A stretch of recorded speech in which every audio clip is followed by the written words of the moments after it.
मेरे एक व्यूअर के पास दो म्यूचुअल फंड है। अब ये मुझसे पूछ रहे हैं कि तीसरा म्यूचुअल फंड कौन सा लो। तो आज के इस वीडियो में हम इसी के ऊपर डिस्कस करने वाले हैं कि वो तीसरा म्यूचुअल फंड कौन सा ले। तो सबसे पहले जो दो म्यूचुअल फंड है हम उसके बारे में बात कर लेते हैं। तो सबसे पहला म्यूचुअल फंड जो उनके पोर्टफोलियो में है वो है SBI blue chip mutual fund, यानी कि ये ब्लू चिप म्यूचुअल फंड है जो शेयर मार्केट की 1 से लेके 100 के बीच में जो टॉप कंपनियां हैं उसी में इन्वेस्टरों के पैसे को निवेश करेगा।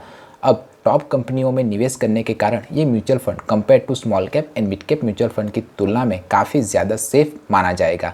दूसरा म्यूचुअल फंड जो उनके पोर्टफोलियो में है वो है एक्सिस का मिड कैप म्यूचुअल फंड। अब जो ये मिड कैप म्यूचुअल फंड होते हैं वो इन्वेस्टरों के पैसे को 101 से लेके 250 के बीच में आने वाली कंपनियों में निवेश करते हैं।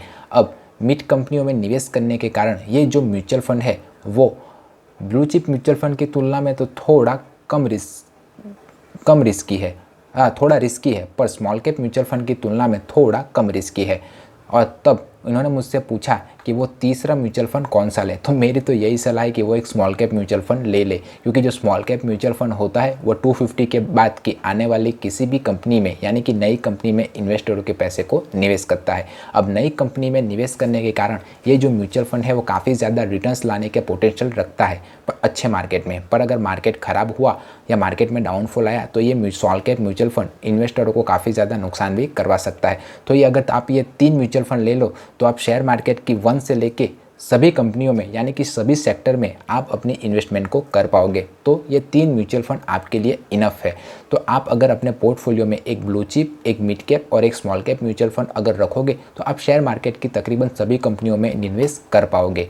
अगर तो आप तीसरा म्यूचुअल फंड कौन सा लेना चाहते हो वो मुझे कमेंट करके ज़रूर बताइए। और आपके हिसाब से भी जो दूसरे व्यूअर है वो भी मुझे बता सकते हैं कि वो तीसरा म्यूचुअल फंड कौन सा ले सके, कौन सा म्यूचुअल फंड अच्छा रहेगा स्मॉल कैप कैटेगरी में हमारे व्यूअर्स के लिए। अगर म्यूचुअल फंड या फाइनेंशियल से रिलेटेड कोई और क्वेश्चन या क्वेरी हो तो भी मुझे कमेंट करके ज़रूर बताइएगा। मिलते हैं अगले वीडियो में के लिए, तब तक के लिए जय हिंद, जय भारत।